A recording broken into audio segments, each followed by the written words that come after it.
আপনারা দেখবেন কোন মহিলা তার স্বামীর কষ্টের কথা যদি কোনো মানুষের কাছে বলে, বিশেষ করে কোনো পুরুষের কাছে যদি বলে, তো অনেক পুরুষ আছে, এগুলো মানুষরূপী ইবলিস, এগুলোর পরিচয় আমি বলি, এগুলোর বৈশিষ্ট্যটা আমি বলি।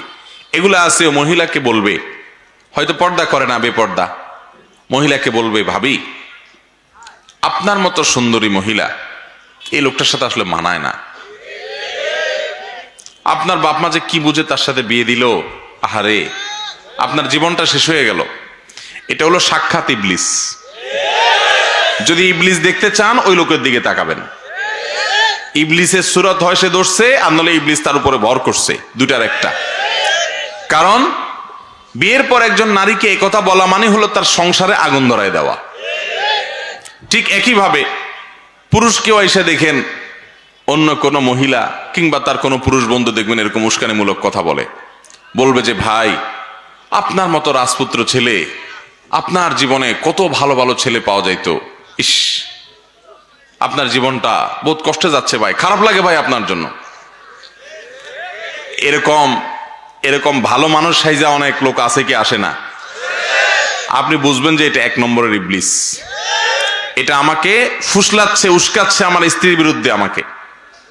আবার কিছু আছে দেখবেন ডাহা মিথ্যা কথা বলে। কি মিথ্যা কথা জানেন?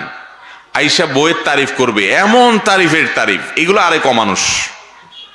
আপনার বইয়ের তারিফ আরেক পুরুষের কাছে বলে বেড়াবেন, হাদিসে পরিষ্কার নিষেধ আছে, নবী করিম সাল্লাল্লাহু আলাইহি ওয়াসাল্লাম নিষেধ করেছেন। হ্যাঁ, একটা সহনীয় পর্যায়ে হতে পারে, বিশেষ করে তার প্রাইভেসি, ব্যক্তিগত বিষয়গুলোর কথা বলছে, সেগুলোর পরে হাদিসে নিষেধাজ্ঞা আছে। অনেকে আছে যে এই ক্ষেত্রে মিথ্যা কথা বলে, ডাহা মিথ্যা কথা। যা দেখেন বাসায় বউর সাথে সারাদিন চুলাচুলি চলে, হাতাহাতি চলে, ইউক্রেন রাশিয়ার যুদ্ধ চলে, কিন্তু অফিসে আইসা কলিগের সাথে, সহকর্মীর সাথে গাল গল্প দেয়, জানোস না দোস্ত আমার বউটা, আরে বাপরে বাপ আমার যা কেয়ার করে।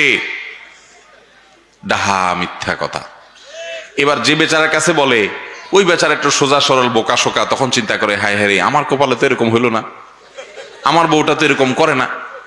আবার ওই মহিলার কাছে দেখবেন কিছু মহিলা আছে, ইবলিস মার্কা মহিলা, আইসে মহিলাকে ফুসলাবে, বলবে কি জানেন, আরে আমার স্বামীটা কোনোদিন খালি হাতে আসে না, আমি নিষেধ করি তবু আমার খাওয়াইতে খাওয়াইতে শেষ, আমার বাপের বাড়িতে যাইতে 3 হাত ভরে নিয়ে যায়, হাত আছে 2টা, 3 হাত ভরে নিয়ে যায়।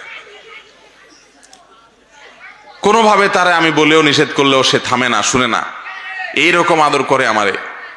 তখনই বেচারা চিন্তা করে হায় হায় রে আমি তো একটা অমানুষের ঘর করতেছি। তাহলে ভাইরা আমার, নবী করিম সাল্লাল্লাহু আলাইহি সাল্লামের সাথে যদি স্ত্রীর উম্মুল মুমিনিন ওয়া আজওয়াজুহু উম্মাহাতুকুম, কোরআনে আল্লাহ বলেছেন নবীর স্ত্রীগণ আমাদের কি মা, তাদের সাথে যদি নবী সাল্লাল্লাহু আলাইহি সাল্লামের টুনটান বোঝাপড়ার গরমিল হয়, মান অভিমান হয়, তাহলে আমাদের জীবনে এটা হতে পারে কি পারে না? তার জীবনে যদি হয় একবার, আমাদের জীবনে শতবার হবে, এটাই স্বাভাবিক। যদি কেউ বলে না আমার কিছুই হয় না, কোনো সমস্যা হয় না, একেবারে আমরা দুধের দোয়া, তাহলে বুঝতে হবে ডাল মে কুছ কালা হ্যায়। এগুলো বেশিরভাগ মিথ্যাবাদী, এরা মিথ্যাবাদী, গাল গল্পবাজ। বাইরে এসে ভালো সাজে, ভেতরে যায় দেখেন সারাদিন চুলাচুলি করে দোনোটা। বাইরে এসে ভদ্র সাজে। অনেক বোকাশোকা স্বামী আছে, অনেক বোকাশোকা স্ত্রী আছে, এগুলো না বুঝেই ফাঁদে পা দিয়ে দেয়, মনে করে হায় হায় রে এলে আমি অমানুষের সাথে জীবনটা কাটাই দিলাম। সব পাইছেন, এরপরেও আপনার মনে হবে যে ওইটা তো পাই নাই, অভাব থাকতে পারে কি পারে না? বহু কিছু পাইছেন। আপনার স্ত্রী, তার ভিতরে অনেক গুণ আছে, কোনো গুণ নাই, আপনার চরিত্রটা তার মাধ্যমে হেফাজত হয়। একজন মুসলমানের কাছে এর চাইতে বড় আর কি চাওয়া হতে পারে? আর কি চাওয়া হতে পারে? তার রান্নাটা ভালো না, তার এটা ভালো না, তার ওইটা ভালো না, ডিমান্ডের আপনার শেষ নাই। বিয়ের যে মূল উদ্দেশ্য সেটা তো আপনার হচ্ছে যে আপনার চরিত্রের হেফাজত হচ্ছে তার মাধ্যমে। তার এই ঋণ আপনি কিভাবে শোধ করবেন? তার এই নেয়ামতটার মূল্যায়ন তো আপনার করা উচিত। ঠিক একইভাবে একজন নারী, তিনি একইভাবে দেখবেন যে আমার স্বামী, তিনি আর কিছু না হোক আমার উপর ছায়া হয়ে আসে। ডক্টর খন্দকার আব্দুল্লাহ জাহাঙ্গীর বলছেন যে ফুসলা ফাসলা যারা সম্পর্কগুলো ভেঙে দেয়, এই ভদ্র মহিলা বাচ্চা কাচ্চাগুলো নিয়ে অথবা একা একা যে সাফার করে বাপের বাড়িতে যায় উঠে, সে তখন বুঝতে পারে যে হায় রে স্বামীর বাড়িতে কষ্ট দুঃখ যাই সহ্য করতাম না করতাম, বাপের বাড়িতে আসার পরে মনে হয় যে বোঝা। বিয়ে হওয়ার পরে বাপের বাড়িতে উঠে চলে আসলাম ভাইদের কাছে, ভাবির কাছে, আশপাশের লোকদের কাছে, তার যে অবস্থা থাকে তখন তিনি আফসোস করতে থাকেন, আহারে ওইটাই তো ভালো ছিল।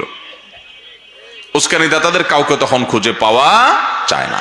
এই জন্য ভাইরা আমার, দাম্পত্য জীবনে অশান্তির মূল এবং প্রধান কারণ হলো এইটা যে আমাদের মধ্যে সবরও নাই, শকরও। নবী করিম সাল্লাল্লাহু আলাইহি সাল্লাম বলেছেন, তুমি তোমার সঙ্গীর কোনো কিছু দেখে অসন্তুষ্ট, তোমার ভালো লাগে নাই, সাথে সাথে তুমি চিন্তা করো যে তার বহু গুণ আছে যেটা দেখে তুমি সন্তুষ্ট হতে পারো, যেগুলো অন্য অনেকের মধ্যে নাই কিন্তু তার মধ্যে আছে। তাহলে দেখবা তোমার সে কষ্ট কি হয়ে যাবে, দূর হয়ে যাবে।